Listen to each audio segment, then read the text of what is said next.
So, first వీక్‌లో అయితే మెయిన్‌గా బేబక్క. మరి బేబక్క బయటికెళ్ళిపోవడానికి ఆ కిచెన్‌లో ఉన్న కుక్కర్ రీజన్ అని మనం అనుకోవచ్చా? లేకపోతే ఇంకా అదర్ రీజన్స్ ఏమన్నా ఉన్నాయనుకోవచ్చా? ఇవన్నీ చిన్న చిన్న చిల్లర రీజన్స్. కానీ విషయం ఏంటంటే బేబక్క వాజ్ ఇన్‌ఫ్లూయెన్స్‌డ్ హుహు. గట్టిగా. ఎవరో చెప్పారు. అంటే గేమ్ నువ్వు మరీ ఇంత మంచితనంతో ఆడితే నువ్వు ఏమైతది? హ్మ్. షి వచ్చిన కొత్తల్లో తను అందరితోని చాలా మంచిగా ఫస్ట్ డే అలా ఉండింది. తర్వాత కొంతమంది వాళ్ళ ఆట యొక్క ప్రదర్శన విద్వత్తుని చూపిచ్చారు.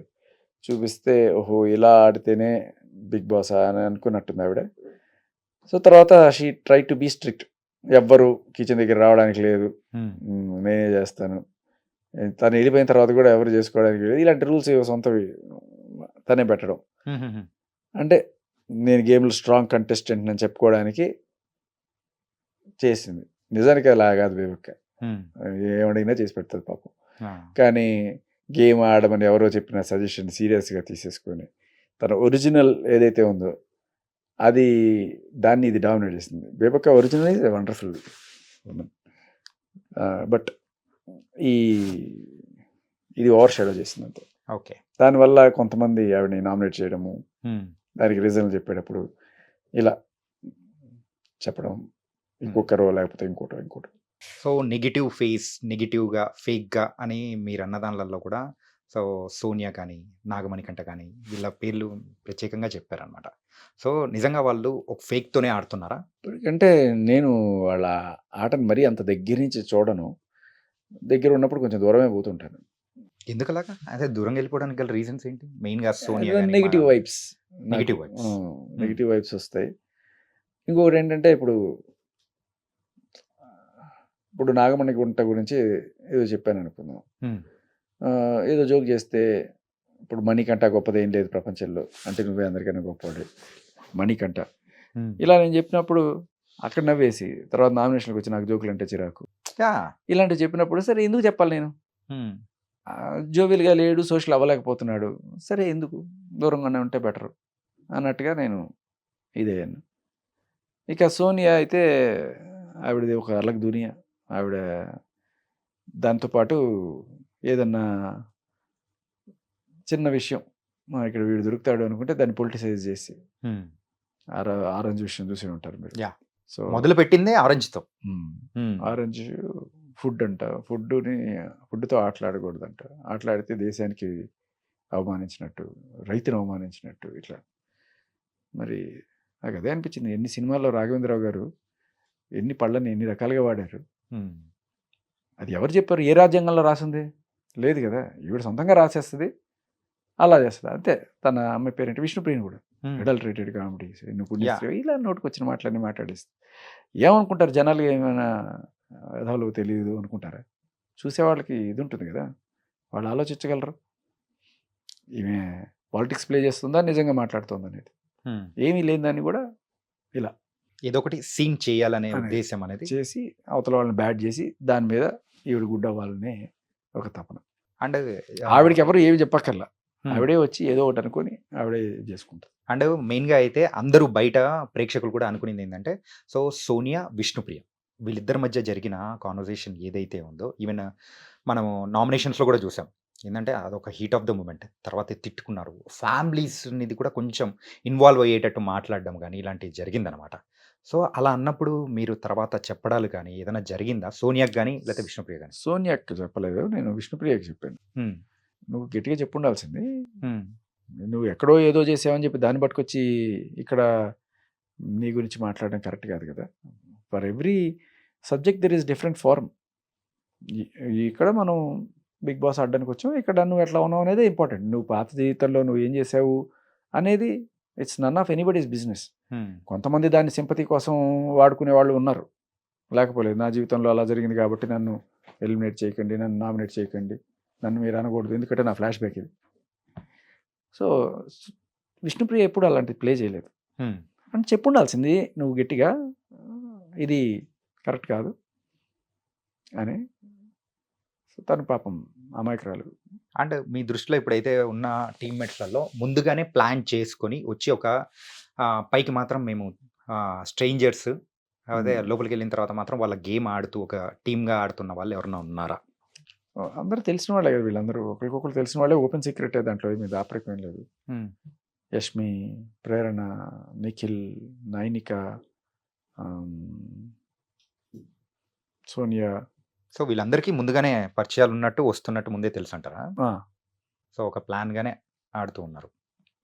ఈ విష్ణుప్రియ వీళ్ళని?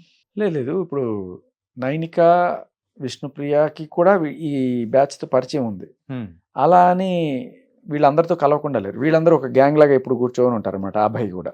ఆహాహా! ఓకే.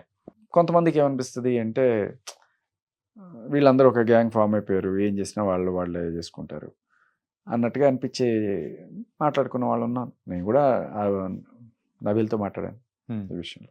యాక్చువల్‌గా మీరైతే లోపల ఫుడ్ లేక ఇబ్బంది పడ్డారని చెప్పేసి మీకోసం స్పైసీగా మంచి థ్యాంక్ యూ. జీడిపప్పు అండ్ పొద్దు మజ్జిగ నుంచి నాన్ తెప్పించాను. స్టాప్ గా పరిగెడుతూనే ఉన్నాను. ఇంటర్వ్యూలు. యాహ్! అర్థమైపోయింది బ్రో. మీ ఎనర్జీ లెవెల్స్ తగ్గకూడదు. అదే ఇంకా ఎప్పటికి పెరుగుతూనే ఉండాలని తెప్పించానన్నమాట. Thank you. ఏదో ఇంటర్వ్యూలో, ఆ! అంటే ఇలాంటి ఇంటర్వ్యూ కాదు, ఏదో పాత సినిమాలో ఒకడు ఇంటర్వ్యూకి వెళ్తాడు జాబ్ కోసం. ఓకే. భూమి గుండ్రంగా ఉంది ఎలా చెప్పగలవు, హ్మ్.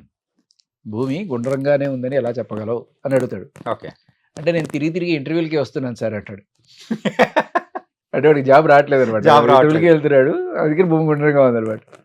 అలా నేను తిరుగుతూనే ఉన్నాను పొద్దు నుంచి. కాబట్టి ఎక్స్క్యూజ్ మీ, ఇలా తింటున్నానని అగౌరవంగా లేకపోతే ఇంకోటి అనుకోకండి. లేదు అట్లా చాలా ఏమనుకోలేదు. ఆకలి వేస్తుంది. యాహ్! అర్థమైంది. Thank you. ఇంకోటి ఏంటంటే జీడిపప్పులు తింటే హ్మ్. గ్రూప్ డిస్కషన్ బాగా చేయొచ్చట. Group discussion. జీడి అంటే గ్రూప్ డిస్కషన్.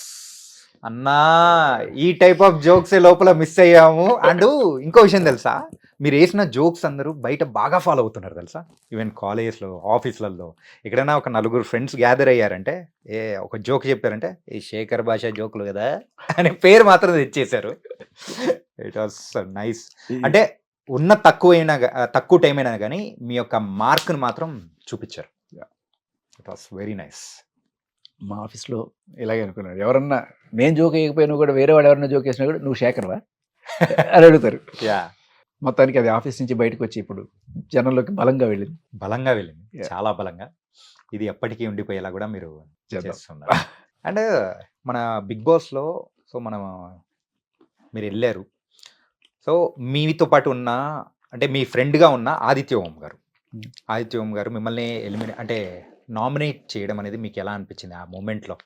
నిజంగా ఖచ్చితంగా ఫస్ట్ బాధ టైం ఏమి అనిపించింది. అనిపించలే, ఫస్ట్ టైం అనిపించింది. అసలు ఏమీ తెలియదు. ఆ, అలా బెబ్బిగడ్లా వెళ్ళా. ఆ, నామినేషన్ అంటే ఓకే, నామినేషన్ అయితే ఏమవుతుంది, జనాల్లో మనకి ఎంత ఉందో తెలుస్తుంది, మంచిదే కదా నామినేషన్ అయ్యి.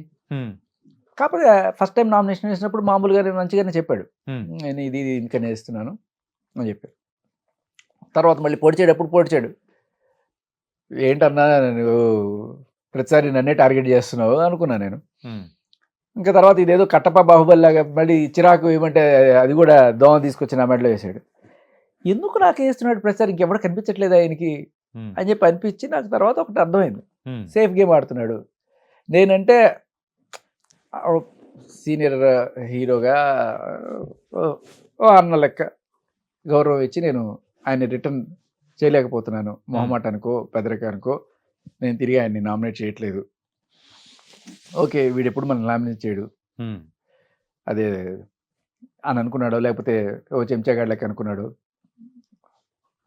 అంటే మన సినిమాల్లో హీరోలకి వెనకాల చెంచాలు ఉంటారు కదా, యా, యా. సో అలా అనుకున్నాడేమో, వీడు ఎప్పటికి మనకి చేయడం అనుకున్నాడేమో. హ్మ్, చూసి 3 సార్లు తర్వాత కూడా నేను నిజంగానే చేసినవాడిని కాదు, హ్మ్, చెంచాగిరి అని కాదు, బట్ అవుట్ ఆఫ్ పెద్ద ఆయన ఎప్పుడు కూడా ఆయన ఏమి నన్ను ఏమి హర్ట్ చేయలేదు. హ్మ్. సరే ఇది కూడా సరదాగా తీసుకున్నాను, ఆ దోమ వేసిన సరదాగా తీసుకున్నాను, వెనకాల పోసినా కూడా ఆ కట్టప్ప బాహుబలిని పొడిచాడు అన్నట్టుగా Yeah. సరదాగానే తీసుకున్నాను. కానీ తర్వాత రెండోసారి నామినేషన్లో మళ్ళీ నన్నే వేసినప్పుడు హ్మ్, ఎందుకు ఈయన ఇది పదే పదే చేస్తున్నాడు, సరే వేసినాడు, అయినా కూడా నేను పెద్ద పట్టించుకోలేదు. ఆయన సేఫ్ గేమ్ ఆడుకున్నా నేను పట్టించుకునేవాడిని కాదు, ఫోన్లో ఏదో సర్వైవ్ అవ్వాలనుకుంటున్నాడు. అండ్ నన్ను పాయింట్అవుట్ చేసి నిద్రపోతున్నావు నువ్వు, హ్మ్, ఎందుకు వచ్చావు నువ్వు, హ్మ్. నేను ఎందుకు వచ్చాను నాకు తెలుసు, Yeah. నువ్వు చెప్పినట్టు నేను ఆడతాను, లేదు. అక్కడ నాకు మండింది, హ్మ్, అక్కడ నాకు స్పైక్ అయింది, నేను ఇచ్చిపడేసిన. హ్మ్. ఇంకా వేరే వాళ్ళకి ఎవరికైనా వేద్దాం, ఏదో చిన్న రీజన్ పెట్టి వేద్దాం అనుకున్నాను, కానీ ఇదే పెద్ద రీజను, నన్ను ఇంత హర్ట్ చేసిన వాళ్ళకి వేయాలి కదా నేనని పర్ఫెక్ట్ రీజన్ దొరికింది, వేసేసాను. అప్పటి నుంచి అంతా మారిపోయింది. ఆ నామినేషన్ తర్వాత నీకు ఒకటి చెప్తా, యా ప్లీజ్. అంటే హీరోలకి విలన్లకి చెంచాలు ఉండేది. ఆ! పెద్ద పెద్ద సిటీలు ఉన్నాయి కదా. యాహ్! మన హైదరాబాద్ పెద్ద సిటీ కదా, హ్మ్. హీరో లాంటి సిటీ. యాహ్! మరి దీనికి కూడా చెంచా ఉండాలి కదా. ఉంటారు. ఏంటి తెలుసా? ఏంటది? ఇది హైదరాబాదు, దీని చెంచా శంషాబాద్. బా! అందుకే ఊరు బయటుంది.